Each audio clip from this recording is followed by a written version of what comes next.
Hello everyone, welcome to एडिनुक। So आज की इस वीडियो में we are going to learn the proof of BPT, that is basic proportionality theorem. Again class 10th का बहुत ही इंपॉर्टेंट टॉपिक है ये। एंड इस पे डायरेक्टली एप्लीकेशन बेस्ड क्वेश्चंस भी आते हैं एंड कई बार डायरेक्टली भी आपको बीपीटी प्रूफ करनी आती है एग्जाम में। सो सबसे पहले आप जब भी अगर आपको 5 मार्क का क्वेश्चन आ रहा है या 3 मार्क का क्वेश्चन आ रहा है, कई बार सीधा क्वेश्चन आता है state and proof basic proportionality theorem, तो आप सबसे पहले बीपीटी का पूरा डेफिनेशन लिखोगे एंड देन लेट्स सी कि बीपीटी होता क्या है, हम इसको स्टेप बाय स्टेप इसको प्रूफ करते कैसे हैं। सो यहाँ पे ऑलरेडी मैंने डायग्राम क्रिएट किया हुआ है। So basic proportionality theorem is if a line is drawn parallel to one side of a triangle intersecting the other two sides in distinct points, then the other two sides are divided in the same ratio. So let me just explain it in more simple language कि basic अगर आपके पास एक line आ रही है, suppose करो if we have a line drawn parallel to one side of a triangle. So अगर एक side बनी, एक लाइन यहाँ पे है जो एक ट्राइंगल की किसी एक साइड के क्या है पैरेलल, तो जो बची हुई साइड्स होंगी then the other two sides are divided in the same ratio. तो गिवन क्या है, आपको सिर्फ ये गिवन है कि अगर एक लाइन है जो किसी भी एक साइड के पैरेलल है ट्राइंगल की, तो जो हमारी बची हुई साइड्स हैं वो भी क्या हो रही हैं, सेम रेशो में डिवाइड। मतलब अगर मैं इस साइड का ये वाला सेगमेंट अपॉन ये segment is equal to this segment upon this segment, so ये क्या हो रही है, सेम रेशोज में डिवाइड हो रही हैं। सो आप बीपीटी का स्टेटमेंट लिखे, सबसे पहले इसके अंदर हमें कुछ कंस्ट्रक्शन करने की जरूरत है। तो आप सबसे पहले, हमें पता है जब भी हम कोई भी ज्योमेट्री का क्वेश्चन करते हैं हम एक इसका पूरा फॉलो करते हैं इसका। तो सबसे पहले हम लिखते हैं इसमें given. So way of writing में आप सबसे पहले इसमें गिवन लिखोगे। तो गिवन क्या है हमारे पास कि जो पी क्यू है it is parallel to line B C, so that is given to us. और ये जो पॉइंट पी और क्यू है ये एक इंटरसेक्शन पॉइंट है ए बी के, ए बी और ए सी के। सी आपने क्लास 9th में पढ़ा था कि पी और क्यू वहां पे मिड पॉइंट होते थे। आपको इस वाले बीपीटी में मिड पॉइंट का प्रोविजन नहीं दिया हुआ, आपको सिर्फ पी और क्यू को इंटरसेक्शन पॉइंट्स दिए हुए हैं। So P Q is parallel to B C and P and Q are intersection points. Intersection points of side AB and AC respectively. Okay, so हमने गिवन लिख दिया। अब गिवन लिखने के बाद हम क्या लिखेंगे, इसमें कंस्ट्रक्शन जरूर लिखेंगे। ऑलरेडी मैंने फिगर में कंस्ट्रक्शन की हुई है, तो आप कंस्ट्रक्शन को मेंशन भी करोगे। सो कंस्ट्रक्शन में हम क्या लिखेंगे, हमने सिंपली क्या किया है, ये डॉटेड लाइन ये ज्वाइन की है। So join B Q and P और C, P Q and B C. और दूसरी चीज क्या की है, जो ऊपर बनाए आप देख रहे हैं यहाँ पे 90 डिग्री का साइन है। सो हमने क्या किए हैं, दो परपेंडिकुलर्स और क्रिएट करे हैं। तो draw Q N perpendicular to A P and P M perpendicular to A Q. So हमारी कंस्ट्रक्शन पार्ट कंप्लीट हो गई है। नाउ लेट्स सी प्रूफ कैसे करना है इसका। आपको प्रूफ करना बड़ा ही इजी है। आपको क्या करना है, सिर्फ 3 ट्राइंगल्स पे फोकस करना है। तो पहला ट्राइंगल तो है हमारा ये ए पी क्यू, दूसरा ट्राइंगल है पी पी क्यू, और तीसरा ट्राइंगल है पी क्यू सी, ये वाला ट्राइंगल। तो आपको इन सिर्फ इन 3 ट्राइंगल पे अपना फोकस करना है। सबसे पहली बात, मैं एक चीज रिकॉल करा दूं आपको, एरिया ऑफ ट्राइंगल आप कैसे निकालते थे। You remember, you know one formula from a middle school, that is half into base into height. तो मुझे पता है किसी भी ट्राइंगल का एरिया कैसे निकलता है, half into base into height. Now ये बेस और हाइट कोई भी रैंडम हाइट नहीं होती, इसका फॉर्मूला ये होता है कि जो आप बेस ले रहे हो उसी के ऊपर हाइट लोगे। सो ये कॉरस्पॉन्डिंग हाइट होती है, राइट।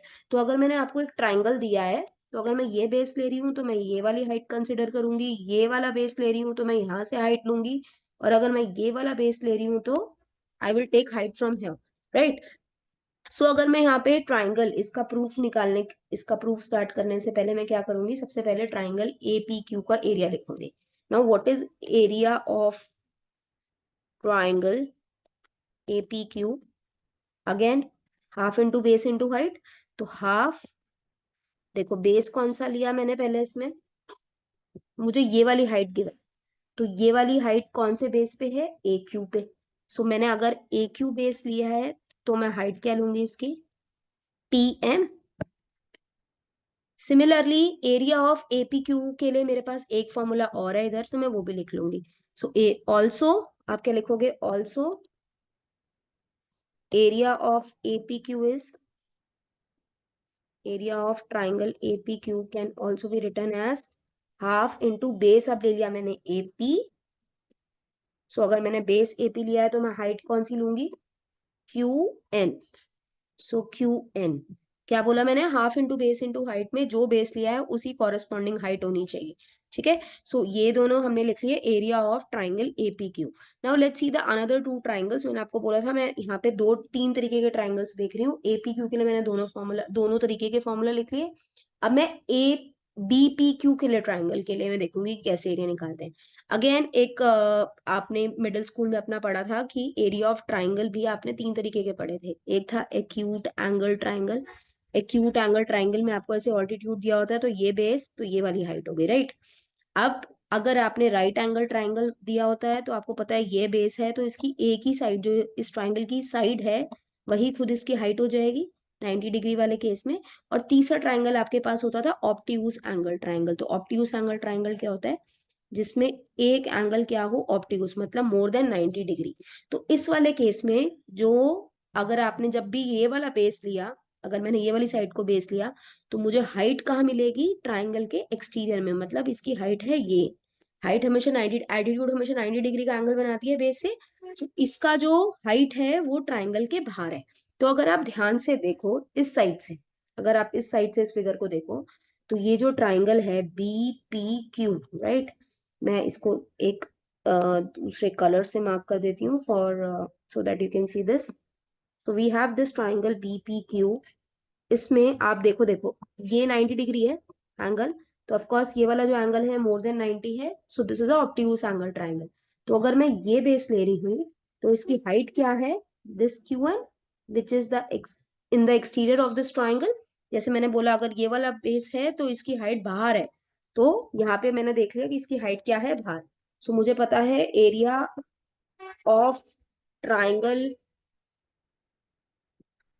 पीपी क्यू आप कैसे निकालोगे, हाफ बेस क्या हो गया इसका बीपी, और इसकी हाइट क्या हो गई, क्यू एन। सो आपने क्या किया, ये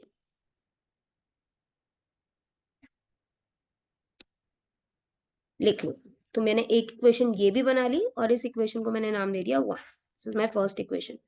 okay, now let's see another part, कि ये वाला जो दूसरा ट्राइंगल मैंने आपको क्या बताया था, again I am marking it with a different colour. So दूसरा ट्राइंगल मैंने आपको बताया था ये वाला PCQ। नाउ PCQ में भी I can see that this angle here is a obtuse angle, and मैं अगर ये बेस लूंगी, ये QC बेस लूंगी, तो इसका परपेंडिकुलर क्या है, PM, राइट। सो आपने इसका एरिया भी लिख लेना है यहाँ पे। So just let me clear my screen first.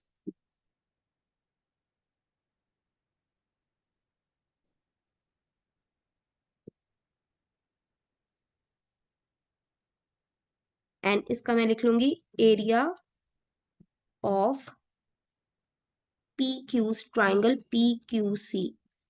So that is half, base is QC and height is PM। ये मुझे मिल गई अब मेरी second equation, right. So area of BPQ भी हमें मिल गया और area of PQC। Now if I see these two triangles here, कौन से ट्राइंगल्स, ये वाले ट्राइंगल्स, तो ये दोनों ट्राइंगल्स हैं, ये वाला ट्राइंगल और ये वाला ट्राइंगल। आपने इन दो ट्राइंगल्स के बारे में एक चीज ऑब्जर्व करनी है, आपने 9th क्लास में एक चैप्टर पढ़ा था, उसमें एक थ्योरम थी कि अगर कोई भी ट्राइंगल सेम बेस और सेम पैरेलल लाइंस के बीच में होते हैं, सपोज करो मैंने इसी बेस पे एक ट्राइंगल बनाया, इसी से एक और ट्राइंगल बना दिया इसी बेस को यूज करके, और अगर ये सेम पैरेलल लाइंस के बीच में है तो इन ट्राइंगल्स का एरिया भी क्या होगा, सेम। तो मतलब यहाँ पे मैं देख रही हूँ कि ये दोनों कौन सी पैरेलल लाइंस के बीच में है, PQ एंड BC, और इनका जो बेस है ये जो पी क्यू है ये दोनों में कॉमन है, तो ये P Q base B P Q में भी है और P Q base P Q C में भी है.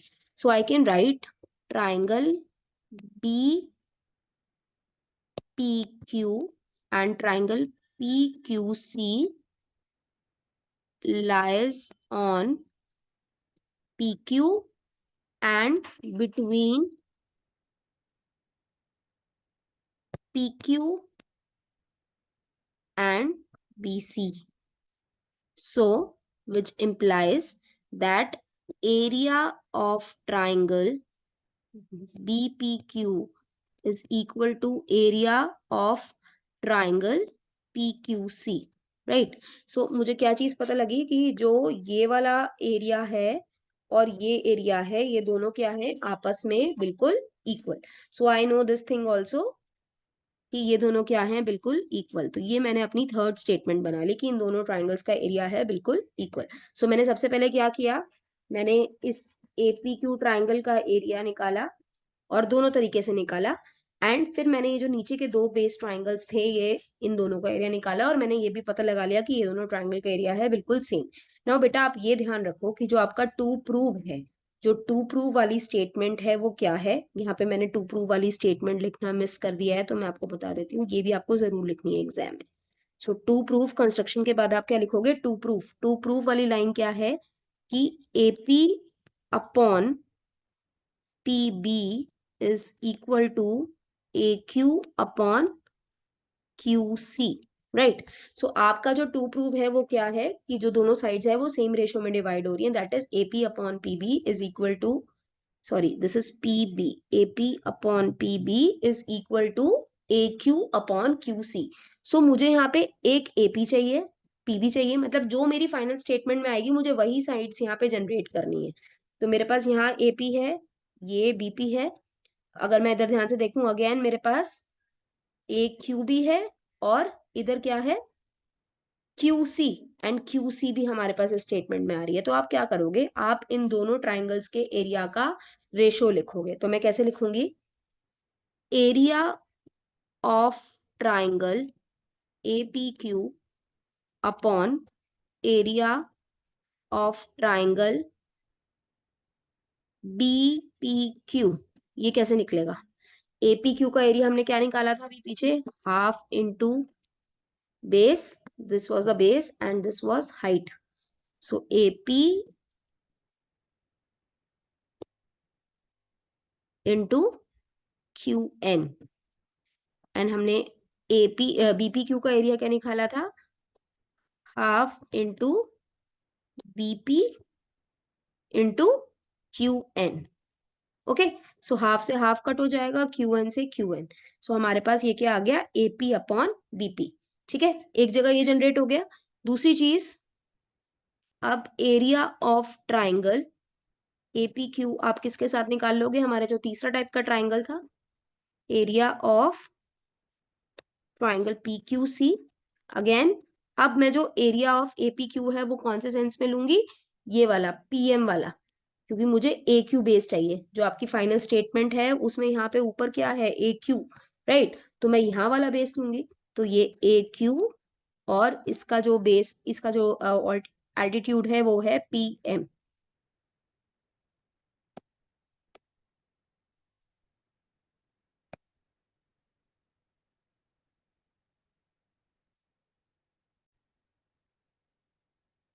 एंड एरिया ऑफ पीक्यूसी हमने क्या निकाला था, half into Q C into PM. ये आप पीछे निकाल सकते हो. ठीक है. सो अब अगेन यहां से भी हाफ से हाफ कट हो गया और पीएम से पीएम कट हो गया. राइट. सो आपके पास इधर स्टेटमेंट आ गई ए क्यू अपॉन क्यू सी. अगर आप ध्यान से देखो तो आपने यहाँ पे थर्ड स्टेटमेंट आपने बोली थी कि जो एरिया ऑफ बीपी क्यू है वो area of P Q C के बराबर है. सो ये बीपी क्यू का एरिया और ये area of P Q C क्या हो गए, दोनों इक्वल. तो आई कैन से कि ये जो पूरी टर्म है इस पूरी टर्म के बराबर है. राइट. तो अगर आपको बोला है कि 2/3 इज इक्वल टू, एक है 2/x, इसका न्यूमरेटर दोनों का बराबर है और आपको एक चीज पता है कि जो x की वैल्यू है वो 3 है, ये दोनों बराबर हैं, तो ऑफकोर्स ये पूरा ही फ्रैक्शन एक दूसरे के बराबर हो जाएगा. So I can write from 1 2 and 3 जो हमारी तीनों स्टेटमेंट्स हैं, कौन सी, ये वाली फर्स्ट, सेकंड और जो हमारी ये थर्ड स्टेटमेंट है, ये इनसे मैं बोल सकती हूँ कि ये दोनों रेशियोज क्या हैं, आपस में equal. So you can directly write AP upon BP is equal to what, AQ upon QC. Right. So this is what we need to prove in this theorem. हमें यही प्रूव करना था. ठीक है. सो आपको क्या बातों का ध्यान रखना है इसमें, आपको सिर्फ स्टेटमेंट लिखनी है, उसके बाद गिवन लिखना है, जो कंस्ट्रक्शन आपने फिगर में करी है वो करनी है, एंड आपको अपना टू प्रूफ वाला स्टेटमेंट लिख के क्या करना है, तीनों ट्राइंगल्स का एरिया निकालना है. मैं एक बार दोबारा समराइज कर देती हूँ. आपको क्या करना है, ये जो फिगर थी आपने सबसे पहले इसका एरिया निकाला, फिर इस वाले ट्राइंगल का एरिया निकाला, एंड देन ये थर्ड ट्राइंगल का एरिया निकाला. और आपने क्या करा, उनकी रेशोज को सेम करवा दिया. वहां पे कौन सा थ्योरम यूज करके, the triangles on the same base and between same parallel lines are equal in area. So I hope this theorem is clear to everyone. So बहुत ही इंपॉर्टेंट पार्ट है ये आपका.